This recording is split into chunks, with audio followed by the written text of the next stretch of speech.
મૂકેલા 32 લાખના કેબલ ચોરી થયા, મકરપુરા પોલીસ સ્ટેશન ખાતે ગુનો નોંધાયો।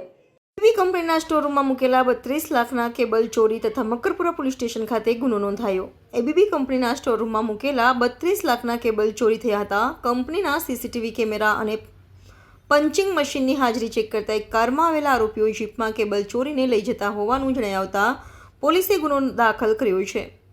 લેબર કોન્ટ્રાક્ટર ધર્મેન્દ્રસિંહ સરદારસિંહ રાઠોડ રહે શિવશક્તિ બંગલોઝ પાદરા મકરપુરા પોલીસ સ્ટેશનમાં ફરિયાદ નોંધાવી જણાવ્યું છે કે મકરપુરા જીઆઈડીસીમાં માણેજા ક્રોસિંગ પાસે આવેલી એબીબી કંપનીમાં સ્ટોર હેન્ડલિંગ માટે લેબર સપ્લાયર્સનો કોન્ટ્રાક્ટ મળ્યો હતો।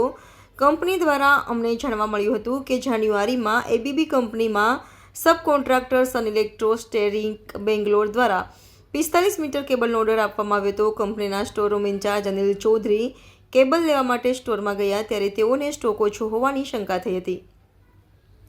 સ્ટોકની ચકાસણી કરતા 32.69 લાખના 3 કેબલની ચોરી થઈ હતી। આ સામાનની જાળવણી રાખવાની જવાબદારી અમારી પ્રથમ પેકર્સ નામની કંપનીની છે।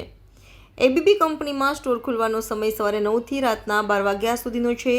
મારી કંપનીના લેબર કોન્ટ્રાક્ટરો એબીબી કંપનીના કર્મચારીઓ અંકુર પટેલ તથા અનિલ ચૌધરીની હેઠળ કામ કરે છે, જે સ્ટોરના રૂમના ઇન્ચાર્જ સાદિદ મેમણ છે। એબીબી કંપનીના સીસીટીવી કેમેરા જોતા તેમજ પંચિંગ મશીન ચેક કરતા એવી હકીકત જણાઈ હતી કે ગત 4 જાન્યુઆરીએ સવારે 5:53 થી 7:30 દરમિયાન કંપનીની કોઈપણ પરવાનગી લીધા વિના એબીબી કંપનીના વેન્ડર યાદવ રોડ કેરિયરના કામ કરતા માણસોએ કારમાં આવીને સ્ટોર રૂમની પાછળના પતરા હટાવીને અંદર જઈને કેબલ લઈ આવી પાછળના ભાગે ઊભેલી જીપમાં મૂકીને લઈ ગયા હતા અને ચોરી મામલે 6 લોકો સામે ગુનો નોંધી આગળની તપાસ હાથ ધરી છે।